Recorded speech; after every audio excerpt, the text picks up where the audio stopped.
à corriger. Alléluia.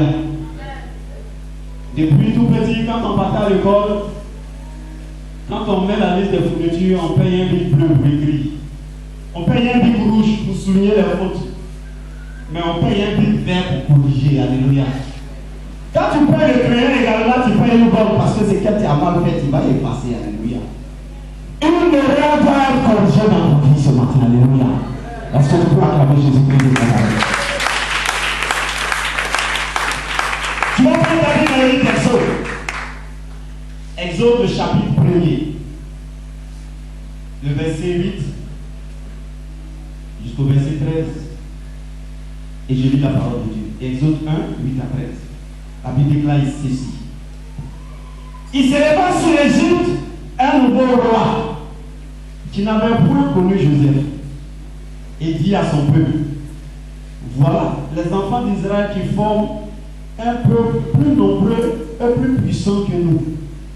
Allons, montrons-nous habiles à son égard, empêchons qu'il s'accroisse et que s'il survient une guerre, il ne se joigne à nos ennemis pour nous combattre et sortir ensuite du pays.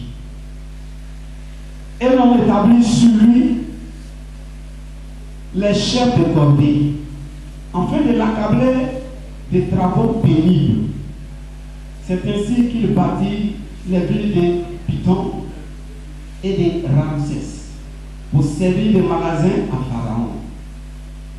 Mais plus on l'accablait, plus il se multipliait et s'accroissait.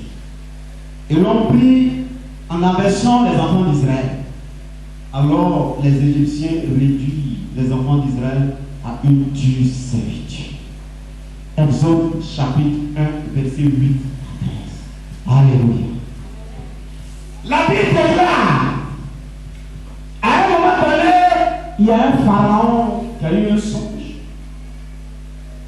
Il était établi sur toute l'Égypte et il cherchait quelqu'un pour interpréter ce songe.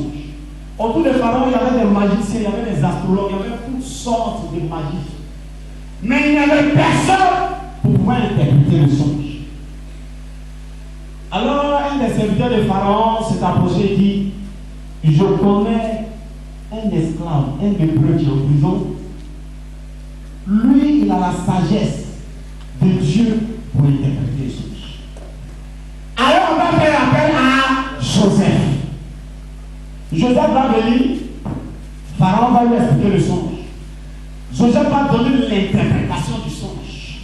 Et Joseph va donner la première stratégie que les plus grands économistes de ce monde-là, de cette terre-là, utilisent jusqu'à présent. Il va dire à Pharaon, regarde, pendant qu'il y a encore temps, ce que nous cultivons, ce que vous cultivez, ce que vous amassez, faites des réserves. Parce qu'il va survenir un temps difficile où, s'il n'y a pas de réserve, il sera difficile de survivre. Tellement cette sagesse a frappé Pharaon, la Bible déclare que ce jour même, il a rétabli Joseph, ce jour-là même, il a positionné Joseph premier ministre. Alléluia. Voici quelqu'un qui a été établi premier ministre.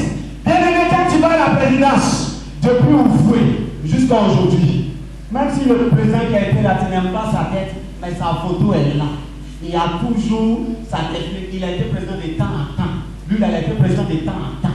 Quand tu vas même à la primature, tous les premiers ministres, depuis le premier ministre de la Côte d'Ivoire jusqu'à aujourd'hui, ils sont là. Qu'ils soient bons ou mauvais, son nom est là. Pharaon ne peut pas dire qu'il n'a pas connu Joseph. Il ne peut pas dire qu'il n'a pas connu Joseph. Il ne peut pas dire qu'il n'a pas entendu parler de Joseph.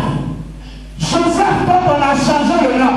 Joseph dont sa tante, la fille de son père, Pharaon a donné sa fille à Joseph. Elle a épousé Joseph. Ça veut dire que lui-même, ses neveux-là, ils sont descendus de Joseph. Alléluia. Mais lui, il vient, il ne connaît plus Joseph.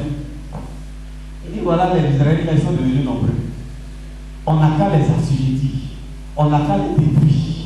On n'a qu'à faire quelque chose qui va les empêcher de croire. Alléluia. Bien-aimé, c'est tellement quelqu'un, parce qu'il peut positionner, commence à faire semblant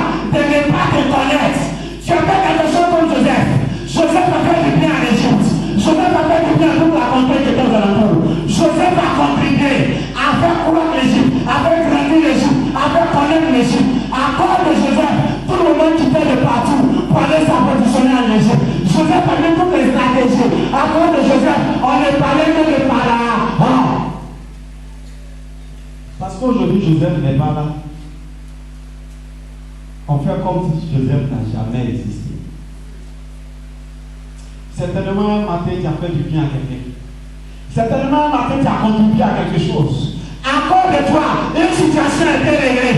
Mais aujourd'hui, quelqu'un fait semblant de ne pas reconnaître le bienfait que tu lui as fait. Quelqu'un fait semblant, quand il te croit dans ta situation, de ne pas te voir. Vous savez, quand quelqu'un ne veut pas te voir, quand il te voit venir, il cherche toujours qu'on l'appelle.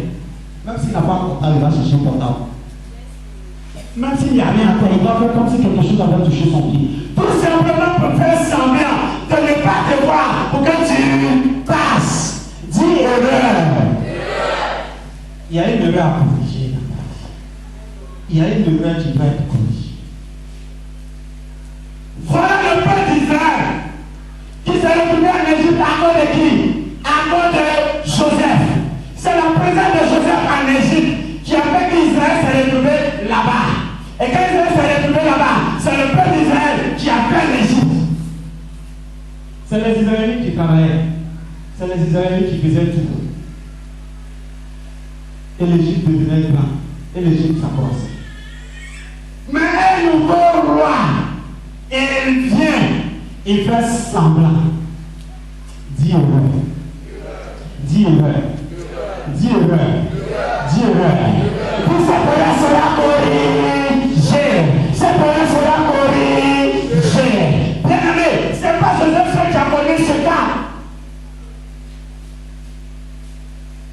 Notre maman nous a fait la grâce de connaître l'histoire de quelqu'un. C'est vrai qu'il est enfant de Saül. Saül a fait ce qu'il ne fallait pas faire. Mais quand même, c'est un prince. Mephibosheth. Quand même, c'est un prince. Même si le président a mal gouverné, mais l'enfant du président reste toujours l'enfant du président. Il a droit à des avantages. Vous savez pourquoi Pharaon a fait semblant de ne pas connaître Joseph? Il savait très bien qu'à cause de Joseph, le peuple d'Israël avait droit à des avantages. Parce que l'homme sait les avantages auxquels tu as droit, il fait semblant de ne pas te voir. À cause de tes avantages. À cause des avantages. À cause des avantages. Ah! Tu étais quelque part. Tu as fait l'œuvre de Dieu jusqu'à, mais tu te dis que tu as fait tout ça en vain. Dis une erreur à corriger. Une erreur à corriger. Une erreur à corriger. Mephibosheth s'est retrouvé quelque part dans une autre contrée. Et vous savez qui était sur les biens de Mephibosheth? Siba, l'esclave de la maison. Quand David a posé la question, il a été le premier à répondre parce qu'il sait où Mephibosheth était. Il sait que ce qu'il a assis dessus là, c'est pas pour lui. Il sait que ça revient de droit à Mephibosheth. Donc il est à côté pour chercher à savoir toutes les informations concernant Mephibosheth, concernant la situation sur laquelle il est. Regarde la situation que nous vivons. Beaucoup de personnes, des esclaves, sont assis à la place qu'il ne faut pas. Là où toi tu devais être, c'est un esclave qui est là-bas. Là où toi tu devais être, c'est quelqu'un qui va semblant, il sait que c'est pas sa place. Mais là, assis là, vous ne la corriger. Une erreur à corriger. Quand papa, tu analyses la situation, c'est pas là que tu dois être. Mais à cause de, c'est à cause de quelqu'un qui fait semblant de ne pas voir que toi tes avantages c'est ton mariage, que toi tes avantages c'est ton voyage, que toi tes avantages c'est ta célébration, que toi tes avantages c'est d'être positionné, que toi tes avantages c'est d'être gestionné, que toi tes avantages c'est la proximité, que toi tes avantages tu dois te retrouver quelque part dans une maison. Il sait que la maison pour le bien de toi, il sait que la terre c'est pour toi, il sait que la bénédiction c'est pour toi, mais il fait semblant que il fait semblant de. Les sorciers savent. Ils savent que la situation dans laquelle tu es là, c'est pas comme ça tu dois être. Ils savent que le célibat, normalement, le temps est passé. Actuellement, tu peux être dans ton mariage. Ils savent que le poste que tu occupes n'est pas là que tu devais être. Tu devais être encore plus haut. Ils savent que tu ne dois plus être dans la position de chômage. Une erreur à corriger. Une erreur à corriger. Bien aimé, quand Dieu me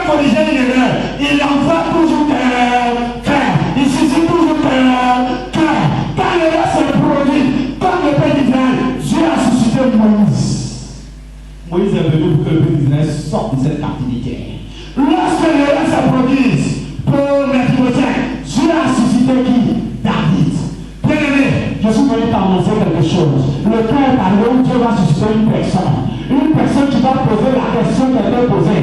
La question qui a été posée était, est-ce qu'il n'y a personne à qui on veut faire du bien? Est-ce qu'il n'y a personne à qui on veut faire cette place-là de vie de gloire? Est-ce qu'il n'y a personne? Il n'y a pas quelqu'un. Cette place-là, quand je la regarde, la personne qui vient là, c'est pas elle que je vois. Pour cette personne, la question va être posée. Quand Dieu veut corriger une erreur, il met toujours quelqu'un, la personne prédestinée pour corriger l'erreur. Il faut que toi et la personne vous croisez. Tu dois croiser un David dans ta vie. Tu dois croiser celui-là même qui va restaurer la situation. Dieu va passer par lui. Dieu doit passer par lui. Il est un canard. Quand Dieu devait corriger l'erreur de la vie d'Abraham, il a envoyé les anges. Les anges partaient pour Sodome et Gomorrhe. Mais pourquoi ils se sont retrouvés sur le chemin d'Abraham? Ils pouvaient passer partout, mais ils se sont retrouvés chez Abraham parce qu'il y avait une erreur à corriger là-bas. Il y avait une erreur à corriger là-bas. Il y avait une erreur à corriger là-bas. Il y avait une erreur à corriger là-bas. Il y avait une erreur à corriger là-bas. Il y avait des plans. Les esclaves sont sur les chevaux, mais il est temps que les plans soient sur les chevaux pour que les esclaves se retrouvent à terre. La Bible déclare dans le livre de Genèse 49. Voilà Jacob. Il veut bénir ses 12 enfants. Et quand tu veux bénir tes enfants, c'est des paroles que tu déclares. Et ces paroles-là, ce sont des paroles qui vont les suivre. On va lire un peu, tu vas comprendre.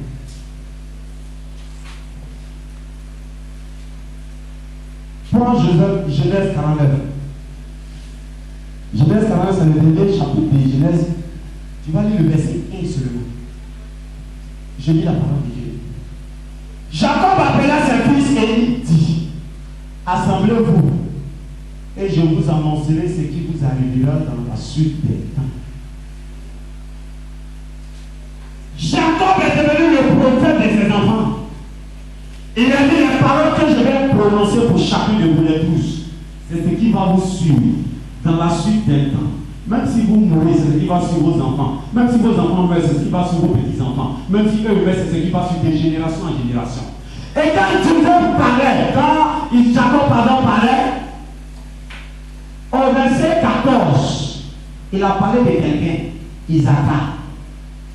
C'est tellement qu'il y a Isaac ce matin. Il dit Isaac est un âne robuste. Quand quelqu'un qui veut bénir son enfant, et puis son enfant est un âne robuste. Qui se couche dans les états. Il voit que le lieu où il repose est agréable et que la contrée est magnifique. Et il coupe son épaule sous le fardeau. Il s'assujettit à un tribut. Jacob dit, Isaac est un âne robuste. Il voit que le lieu là, c'est bon. C'est bien vert, ça a poussé. Il reste là et il s'assujettit à un peuple. Il devient l'esclave d'un peuple. Est-ce que ça c'est une bénédiction pour quelqu'un? Est-ce que c'est ces paroles que tu as déclarées qui doivent être des paroles qui vont suivre quelqu'un dans la suite des temps? Voici ce que Jacob a dit pour Isaac. Ces paroles ont suivi Isaac. Ces paroles ont fait qu'Isaac est resté là, à brouter autour. Ces paroles ont fait que Isaac qui était là, le robuste, est resté lui et sa lignée, lui et sa génération. La Bible dit dans le livre de lui qu'il y avait un âne qui était attaché quelque part, qui broutait, il était là. Et la Bible annonce qu'il y avait quelqu'un qui passait, qui devait aller à Jérusalem, mais il a dit à ses disciples, allez là-bas, il y a là-bas un âne, il doit être détaché, il a longtemps il est attaché, il y a longtemps, il y a une oreille, ça a été écrit dans sa vie, longtemps, son père a dit, il va rester là, il va bouter là, parce que le point est bon, il va devenir esclave, il ne va pas avancer. Quelqu'un a dit une parole semblable sur ta vie, tu es resté là statique, tu tournes en rond, tu ne peux pas avancer, mais la Bible déclare, lorsque le Père est arrivé, où le devait corriger, Jésus a envoyé deux de ses disciples, il a dit allez-y, il y a la main en or, détachez-le, si le main vous demande, mais pourquoi vous le détachez? Dites-lui, le Seigneur en a besoin, il a besoin de toi, il a besoin de vérifier, le cas de corriger, cette parole, ça veut dire qu'elle est arrivée. Jésus le présenteur est venu, l'annonce a été détaché. J'annonce à quelqu'un qu'il est détaché. J'annonce à une personne que la cause est brisée. J'annonce à une personne que le temps est augmenté.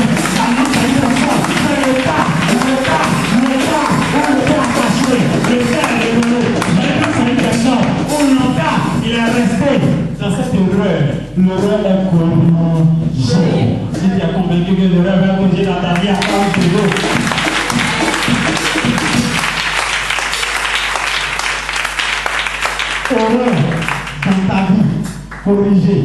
C'est comme ça que tu acclames le Seigneur.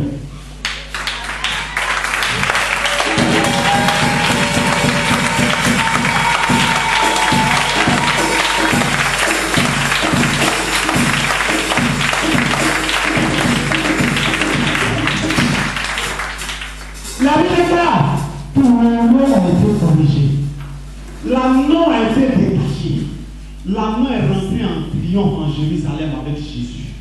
La Bible déclare que les gens ont mis les pagnes. C'est l'anneau qui marchait sur les pagnes. Parce que Jésus était assis sur l'anneau. La Bible déclare que l'arrivée de Jésus était une arrivée triomphale. Les gens ont commencé à célébrer. Les gens ont commencé à acclamer. Comme si c'est un président qui arrivait. Comme si celui qui arrivait, ce n'est pas lui, mais eux-mêmes allaient réunir les jours qui suivaient. Comme si celui qui venait, c'était celui qui était attendu depuis longtemps. C'est la seule fois où tout Israël a célébré Jésus. C'est la seule fois où des gens n'ont pas cherché à lui poser des questions pour le faire se tromper. Bien aimé, quand tu lis la Bible déclare que toute fois Jésus partait quelque part, on lui envoyait des gens pour lui poser des questions. Mais ce jour-là, on ne lui a pas posé des questions. Ce jour-là, on l'a célébré. Ce jour-là, on l'a glorifié. Ce jour-là, on a dit aux Hosanna au plus haut des cieux. Ce jour-là, on a célébré sa grandeur. Ce jour-là, ils ont reconnu tous les liens au roi. Quand le roi est corrigé, on reconnaît tout le monde. Quand le roi est corrigé, tu es assis à ta place. Quand le roi, dans la vie de Mephibosheth, a été corrigé, quelque chose s'est passé. La Bible déclare qu'il était perdu de tout. Il ne pouvait pas marcher. Mais la Bible déclare que David avait dit t'assiras à la table des rois. Bien aimé, quand tu es assis à la table des rois, on ne voit pas tes pieds. Quand tu es assis à la table des rois, c'est ta tête qu'on voit. Et puis tes mains font le travail. Quand tu seras assis, quand la lumière est corrigée, on ne va plus voir les défauts. On ne va plus voir ce pourquoi on parlait là-bas. Mais c'est ta tête qu'on va voir. C'est la gloire qu'on va voir. Les criminels seront là pour recevoir ce qu'ils doivent recevoir. L'injustice sera corrigée. Tu as convaincu que le lumière sera corrigé? Tu as convaincu que le lumière sera corrigé?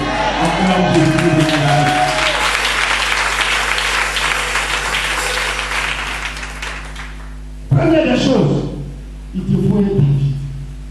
Il te faut quelqu'un qui va bénir. Maintenant, la deuxième chose, il faut que le miracle vienne. Une situation qui va bouleverser. Tu vas prendre ta Bible dans le livre de Malachie. Je ne sais pas pour te parler des livres. Mais c'est pour que tu écoutes une parole. Peut-être que à chaque fois que tu es là-bas, tu vois 10 000 offrandes seulement. Mais là-bas, l'Éternel a corrigé l'injustice. Malachie 3, le verset 14 et le verset 18. Je lis la parole de Dieu. Malachie 3, le verset 14 dit ceci. Je commence par dire le verset 13. Vos paroles sont rudes contre moi, dit l'Éternel. Et vous dites, qu'avons-nous dit contre toi? Vous avez dit, c'est en vain que l'on sait Dieu. Qu'avons-nous gagné à observer ses préceptes et à marcher avec tristesse à cause de l'Éternel des armées? C'est les personnes qui connaissent Dieu qui disent ça. Il y a un regret. Parce qu'il s'est dit quoi? Mais longtemps je suis en train de suivre Dieu. Mais longtemps j'ai semé. Mais longtemps j'ai jeûné. Mais longtemps j'ai prié. Mais longtemps j'ai fait ceci. Mais longtemps j'ai contribué. Mais longtemps j'ai évangélisé. Mais longtemps j'ai fait quelque chose. Mais longtemps j'ai posé un acte. Mais je ne vois rien. Ça sert à quoi de toujours continuer? Ça sert à quoi de toujours parler à l'église? Ça sert à quoi? Ça sert à quoi? Ça sert à quoi? Certainement, à cause de la situation qui a duré, tu as oublié ce que tu avais fait. Tu as commencé à toi-même critiquer. Tu as commencé à toi-même te poser des questions. À cause de l'erreur. Parce que longtemps, cette erreur n'était pas encore corrigée. Tu as prononcé ces paroles. Je l'avais nous dit. À la suite, l'Éternel lui-même l'a répondu. Au verset 18, il dit ceci. Et vous serez de nouveau, à partir du verset 17, ils seront en moi, dit l'Éternel des armées, ils m'appartiendront au jour que je prépare, j'aurai compassion d'eux, comme un homme a compassion de son fils qui le sait. Et vous verrez de nouveau la différence. Écoute bien. Et vous verrez de nouveau la différence entre le juste et le méchant, entre celui qui sait Dieu et celui qui ne le sait pas. Lorsque le Dieu a corrigé, on reconnaît que tu es un enfant de Dieu. Lorsque l'erreur est corrigée, on reconnaît que Dieu est grand. Lorsque l'erreur est corrigée, on reconnaît que ce n'est pas en vain qu'il y avait l'offrande. Lorsque l'erreur est corrigée, toi-même tu te rends compte que tes menus ne pouvaient pas être. Lorsque l'erreur est corrigée, tu reconnais la puissance de Dieu. Tu reconnais que ce Dieu est un Dieu juste. Il est un Dieu juste aujourd'hui. Il était un Dieu juste hier. Il sera toujours un Dieu juste. Dieu n'a pas oublié les actes que tu as posés. Seulement c'est le temps qui ne peut pas encore arriver. Mais le temps de corriger est arrivé. Quand l'heure de faire les corrections après le devoir arrive, le maître ou la maîtresse dit cherchez vos briques. Tu vas commencer à chercher le briques. Le temps où le brique pour corriger, c'est le temps où on va utiliser le brique. C'est le temps où la bonne va être utilisée pour effacer ses erreurs. Ces erreurs qui longtemps t'ont entraîné dans la situation, dans l'échec, dans le blocage, dans les soucis. Tu as commencé à regretter. Tu as fait comme ces personnes qui se lamentaient dans Malachie. Oh, c'est la vain. Regarde, on sait Dieu, mais le méchant prospère. On sait Dieu, mais on parle du méchant. On ne voit plus la différence entre le méchant et le juste. On ne voit plus la différence entre moi qui viens à l'église et ma voisine qui ne va même pas à l'église, mais elle n'a pas de problème. Elle est prête à sa maison tous les jours. Elle est mal tous les jours. Moi je viens à l'église, je n'arrive pas à m'habiller, je n'arrive pas à faire ceci. Moi je sais le Dieu qui est beau, mais je n'arrive pas à faire ceci. Dieu tient. On va voir maintenant la différence entre celui qui sait Dieu et celui qui ne sait pas. Quand le temps du jugement arrive, quand le temps de la justice arrive, la voisine qui mangeait tous les jours, c'est elle qui va venir te demander tu fais comment. Parce qu'on va même oublié le temps des dizaines. Quand le peuple d'Israël est sorti d'Égypte, ils ont oublié le temps des dizaines. La Bible nous dit que c'est plus d'une décennie qu'ils ont passé dans l'esclavage.